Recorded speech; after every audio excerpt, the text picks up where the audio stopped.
James Kraft wrote in his book, Adventure in Jade, and he tells about a turning point in his life. He was 14, one of 11 children.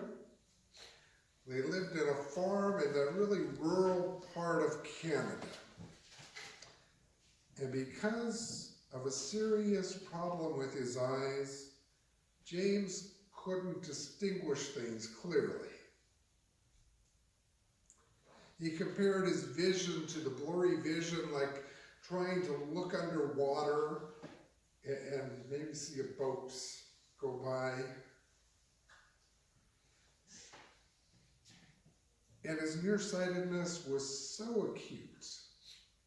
Not only did he have problems seeing, but he suffered continuously from ferocious headaches. I take my contacts out and I have trouble seeing the E on the top of the charts. And my eyesight would be so much better than his. I can't imagine living the way James did. But in the providence of God, there was an eye doctor vacationing near their farm. And James began taking care of his horse and his buggy. And noting James' extreme nearsightedness, the eye doctor insisted that he take the boy back with him to the city and fit him for a pair of glasses. And here is how James described what the gift of improved vision meant to him. He said of the eye doctor, "He gave me the earth and all that was in it, completely in focus, beautiful, beyond anything that I could have dreamed. I cannot think of another act of human kindness in my lifetime that can compare with his." What a great story, just restoration of vision. How often are we reading in the Gospels, Jesus restored the sight of the blind?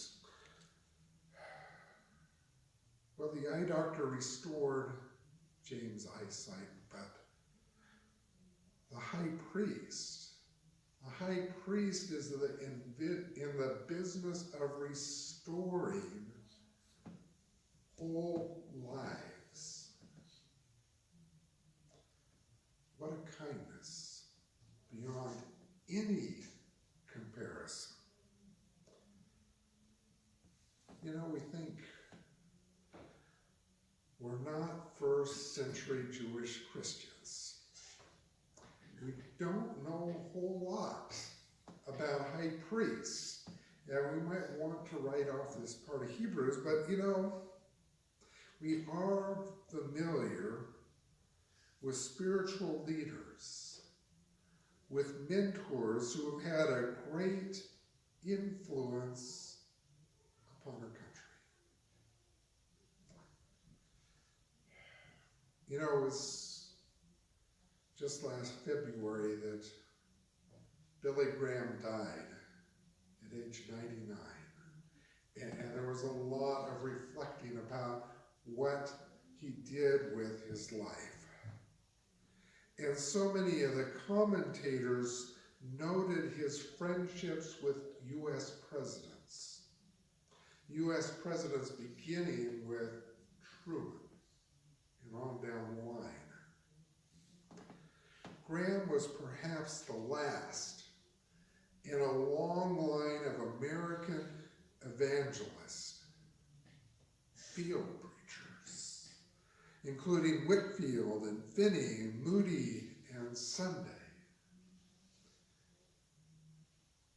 But he also had the ear of every president following Truman. President Barack Obama was the only sitting president who who went to his mountain home in North Carolina. But he had gone to the White House so many times. And many of the presidents who invited Graham to the White House later acknowledged with appreciation both the friendship and the counsel that he brought to them. For some, he was sort of a de facto White House chaplain. If you ever think, Billy Graham, High Priest of America. No, maybe not, but when you're the president, you get to have your own personal pastor. And Billy Graham often functioned in that pastoral way in the White House. Some presidents, Bill Clinton, for example, had other pastors, sometimes known as spiritual advisors. Tony Campbell is known to have functioned in this role. But did you know that even Pope Francis has a confessor? Even when you're on the top. For years, his confessor was the late Father Berislav Oskolic, a Croatian Franciscan priest that Pope Francis began to know and have a relationship with back when he was a priest in Argentina. So, maybe we can think that, we are, as people, becoming more and more hiring others to do personal tasks. If you want to get fit, maybe you don't just get an exercise program, you go to the gym and you get a personal trainer. If you want to get life advice, you can hire a personal life coach. If you want a healthy diet, well, you might want to hire your own nutritionist. If you need help with shopping, do you know there are people at the stores who get paid to be personal shoppers? I didn't know that, but they've been around for a long time. And perhaps there's somebody who comes in weekly and does garden work or shovels the driveways in the winter. And some places, they have professional dog walkers. But there are now people who are personal pooper scoopers. Well, you get the idea. If there's a personal need, there's somebody who's more going to do that job.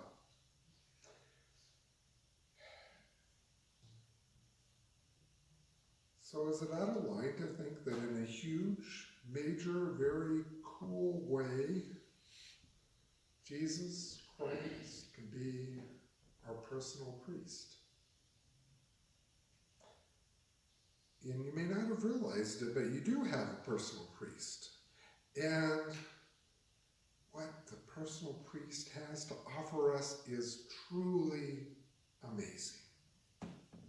He's willing to take on several roles as he shares his life with you. For example, he regards you as his friend. And he also sees himself as a shepherd, the good shepherd. As your friend and shepherd, he has made certain commitments to us, such as to stay with us, never leave us, to lay down his life for us. He's willing to lay down his life for us. When we can see that and we study the 10th chapter of John, in fact, That's what friends do, he says. It's what the Good Shepherd is all about, putting his life at risk for the sake of his flock. But wait, he did that. He laid his life down for us on the cross. At the cross, Jesus not only offers a sacrifice for sin, a function and duty of a priest, but he offers himself as a sacrifice. He's divine, so he has got the power. His priestly and voluntary offering of himself as a sacrifice for sin, he's got power not only for you and me, but everybody, for all the ages. He's got that kind of power. And yet, his power is personal, and the impact of his priestly work is immediate. He's human, so he knows you inside and out. If you're going to have somebody traveling with us, it helps that that person is connected with us, knows our history. It makes journeying together easier. But here's the thing. Jesus not only knows us, he's one of us. He's human. He knows what it's like to be tempted, perhaps in ways that we don't even like to talk about. He not only helps us with problems, but he helps us resolve those problems. He helps us to admit it, quit it, and forget it. Why is that important? Because his humanity is an essential aspect of his person, and it qualifies Jesus not only to be the priest, but to offer Jesus the sacrifice for sin. Were he only divine, he couldn't do the sacrificial parts. Justice demands that if humanity sins, humanity must pay the price.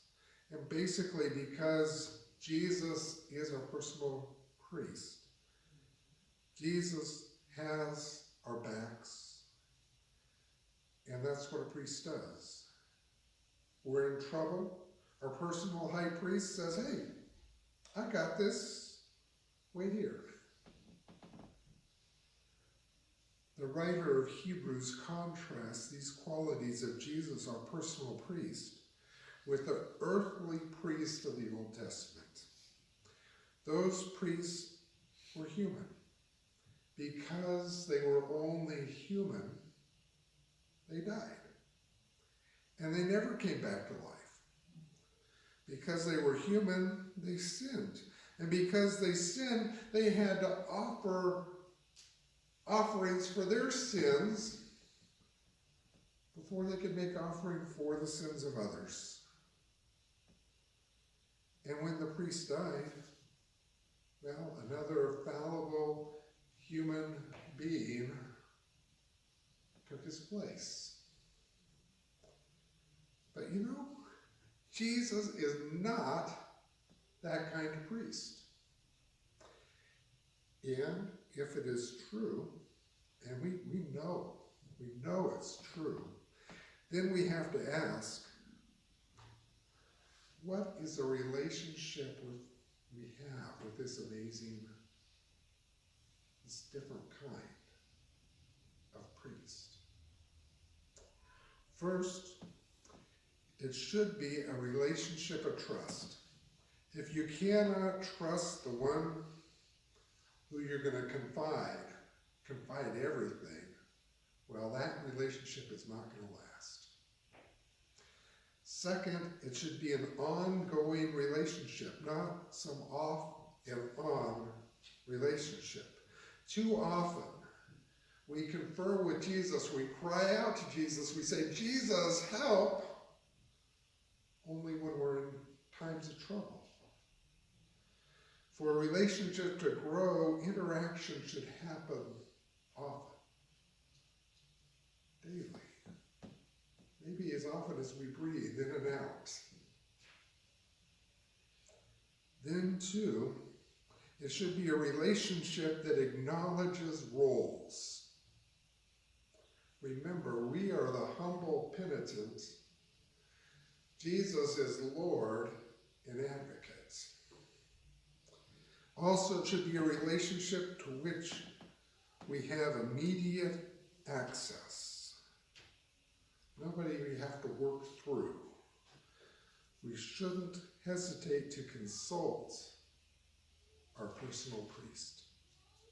Fifth, we should follow the counsel of the confessor.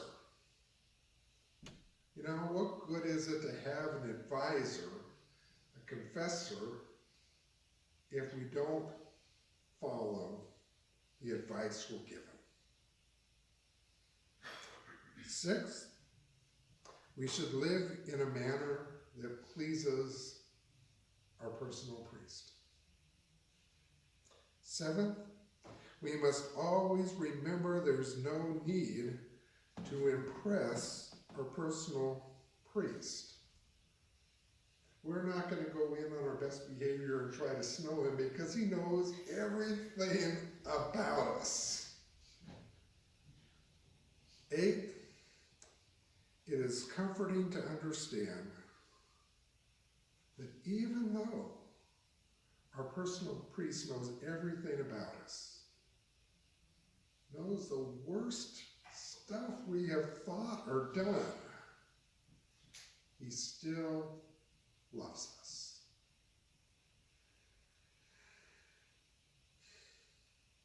Maybe it is a good thing to have a personal priest. And that's better than, it's great to see. It isn't that great to see. But this is a bigger restoration project than that. Which brings me back to Job. You know, we've been journeying through the book of Job for this month.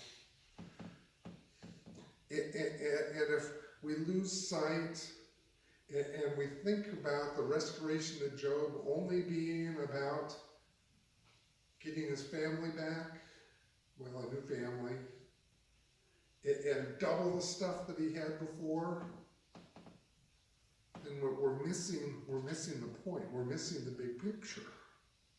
After losing loved ones, suffering, declining health, having many sleepless nights, Job learned much about God's wisdom.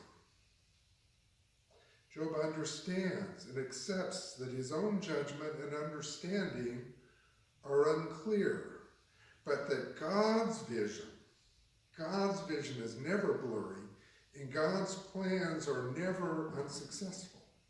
Job learned an invaluable lesson through this experience with God. He learned to listen,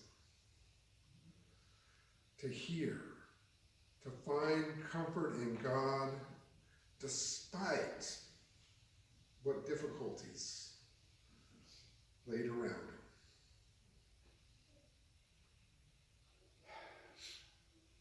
That's the kind of vision that the high priest brings.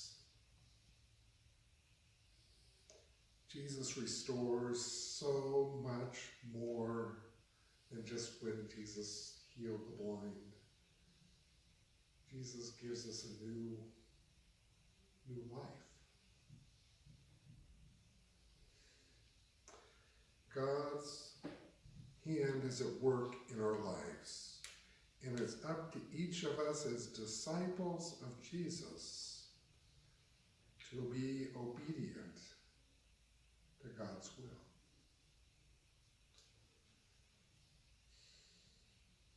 God's reaching out. Jesus has done the work. Jesus has shown us the way. We just need to